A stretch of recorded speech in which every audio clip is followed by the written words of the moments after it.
La República de Weimar agoniza en medio de una crisis económica devastadora, un desempleo masivo y una humillación nacional aún fresca tras la Primera Guerra Mundial. En ese escenario de desorden y resentimiento, Adolf Hitler es nombrado canciller. No llega con un ejército ni con una guerra abierta. Llega con leyes, decretos y promesas de orden. Ese mismo año en Prusia, el estado más grande de Alemania, se crea un organismo que no tiene uniforme propio ni insignias visibles. No desfila, no hace ruido. Su nombre es una contracción burocrática. Geheime Staatspolizei, la policía secreta del Estado, Gestapo. Este canal solo crece con tu apoyo. Tu suscripción mantiene estas historias vivas. Deja tu like y comparte. Al inicio, su función parece limitada. Vigilar a los enemigos políticos del nuevo gobierno. Comunistas, socialdemócratas, sindicalistas, personas con nombre y apellido, reuniones concretas, panfletos, discursos. Nada que en apariencia se salga de la lógica policial de la época. Esa apariencia duró poco. El 27 de febrero de 1933, el edificio del Reichstag arde en llamas. El incendio es presentado como una amenaza directa contra Alemania. En cuestión de horas, el gobierno decreta la suspensión de derechos fundamentales, libertad de prensa, de reunión, de expresión, de domicilio, y la Gestapo encuentra su campo libre. Desde ese momento ya no persigue delitos, persigue sospechas. Hermann Göring, ministro del Interior de Prusia, es quien le da forma inicial.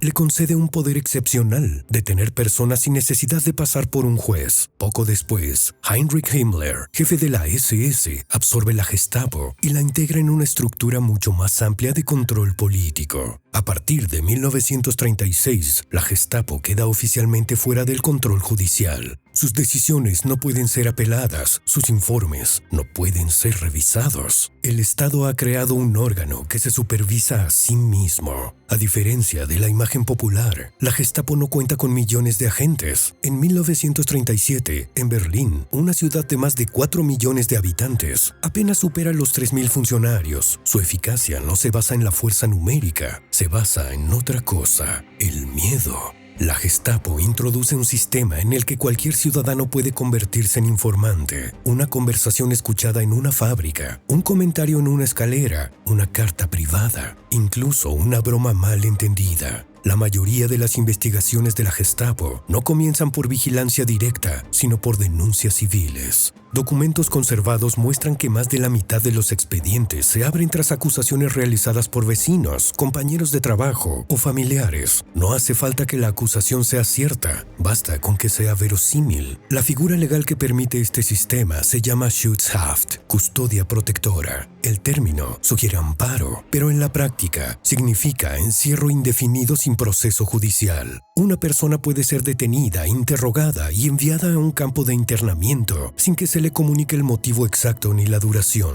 La Gestapo no administra esos campos. Esa función le corresponde a la SS. La Gestapo decide quién entra. Los primeros campos, como Dachau, no son aún centros de eliminación masiva. Son lugares de reclusión, castigo y quiebre psicológico. Con el paso del tiempo su función se transforma y la Gestapo sigue alimentando ese sistema con un flujo constante de detenidos. A medida que el régimen se consolida, la definición de enemigo se amplía. Ya no se trata solo de opositores políticos. La Gestapo dirige su atención hacia grupos considerados indeseables por la ideología nazi, personas de origen judío, gitanos, individuos acusados de conductas consideradas desviadas, miembros de comunidades religiosas que se niegan a jurar lealtad absoluta al Führer. La vigilancia se vuelve cotidiana. Oficinas, universidades, parroquias y asociaciones culturales. La Gestapo no necesita estar presente físicamente. Su reputación basta. El simple rumor de que alguien puede informar modifica conductas, silencios y miradas. En 1939 comienza la guerra. Con ella, la Gestapo extiende su radio de acción fuera de Alemania. En los territorios ocupados, su papel se vuelve aún más directo. Persigue redes de resistencia, desmantela organizaciones clandestinas, interroga a sospechosos de sabotaje. En Francia, Polonia, Países Bajos, Bélgica y Noruega, su nombre se convierte en sinónimo de desaparición repentina. En Europa del Este, la situación escala con rapidez. La Gestapo colabora estrechamente con las SS base y con las unidades móviles encargadas de acciones letales masivas detrás del frente, la línea entre policía política y aparato de eliminación sistemática deja de existir. A partir de 1941, con la implementación de la llamada solución final, la Gestapo desempeña un papel administrativo clave. Identifica, registra, clasifica y organiza deportaciones. No ejecuta directamente en la mayoría de los casos. Aunque existen excepciones documentadas, su función es hacer que el sistema funcione sin fricción. Todo queda por escrito: formularios, listas, sellos y archivos. El lenguaje es técnico, frío, despersonalizado. Esa burocracia permite que miles de decisiones con consecuencias irreversibles se tomen sin que nadie pronuncie una palabra explícita sobre su resultado final. Dentro de Alemania, incluso cuando la guerra empieza a ir mal, la Gestapo mantiene el control interno, persigue derrotismo, rumores, críticas al liderazgo. Tras el atentado fallido contra Hitler el 20 de julio de 1944, la Gestapo desencadena una cacería implacable. Miles de personas son detenidas, interrogadas y castigadas, muchas de ellas sin relación directa con el complot. El mensaje es claro: la lealtad no admite matices.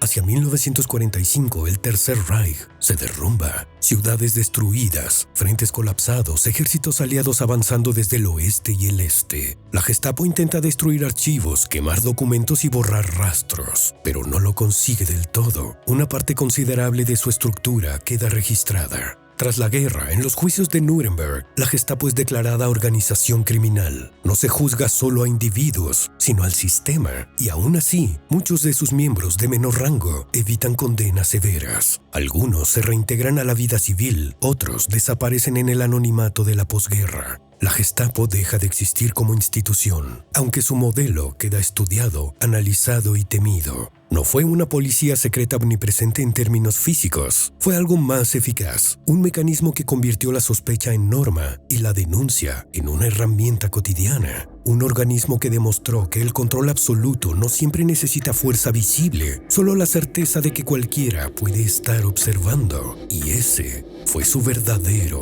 poder. Suscríbete y activa la campanita. Si te gustan las historias, mira este video y esta lista de reproducción. Yo soy Dan. Hasta la próxima.